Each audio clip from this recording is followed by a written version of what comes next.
Hi guys எல்லோரும் எப்படி இருக்கீங்க? ஆக்சுவலி அண்ணனுடைய மேரேஜ்க்கு இன்விடேஷன் வைக்க ஸ்டார்ட் பண்ணிட்டோம். இன்றைக்கி வந்து பாண்டிக்கு போகலான்னு தான் நினச்சோம். பட் ஆனால் வெயில் அதிகமாக இருக்கிறதுனால பாண்டிக்கு போக முடியல.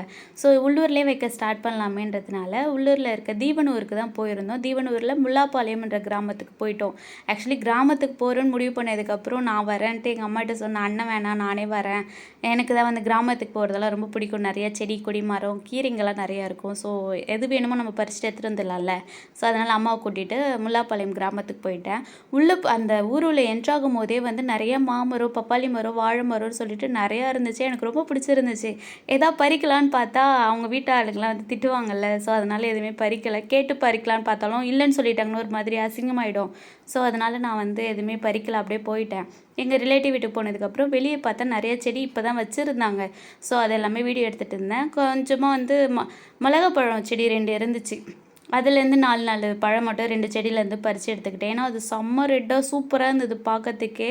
இது வந்து ஒரு சாப்பிட்ற பழம் மாதிரி இருந்தது. நல்லா இருக்குல்ல, செரி பழம் மாதிரி. இந்த கார்ட்டூன்லலாம் வரும், இந்த பெப்பருன்னு சொல்லி கொடுப்பாங்க, அதை வெறும் வாயிலே சாப்பிடுவாங்களா, அந்த மாதிரி கலரில் சூப்பராக இருந்துச்சு. நான் வந்து பக்கத்துலேயே அப்படியே மருதாணி செடி இருந்துச்சு, நல்லா தளன்னு வளர்ந்து இருந்துச்சு. அதையுமே பறித்து எடுத்துக்கிட்டேன். ஆக்சுவலி எதுக்கு அது பறிச்சனே தெரியல. ஏன்னா இப்போ அண்ணன் மேரேஜ் வரப்போதில்ல. ஸோ கையில் மெஹந்தி வைக்கிற டைமில் நான் இது வேறு பறித்து எடுத்துக்கிட்டேன்.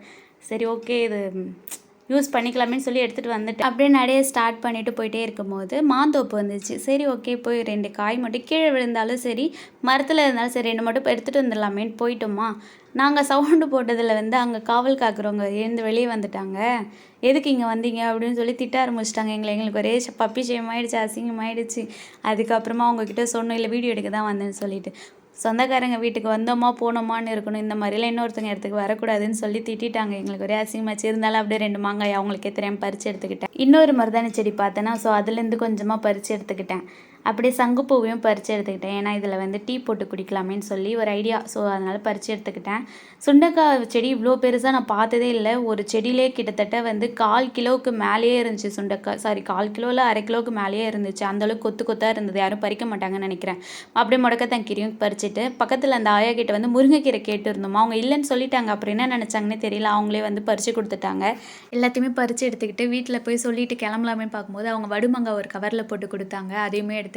எப்போ வில்லேஜ் சைட் போனாலுமே வெறுங்கையோட வரவே முடியாது. ஏன்னா எதனா ஒன்று பறித்து எடுத்துகிட்டு வந்துட்டே இருப்பேன். இன்னைக்கு கூட கட்டப்பை ஃபுல்லாக போய் பறித்து எடுத்துகிட்டு வந்தாச்சு.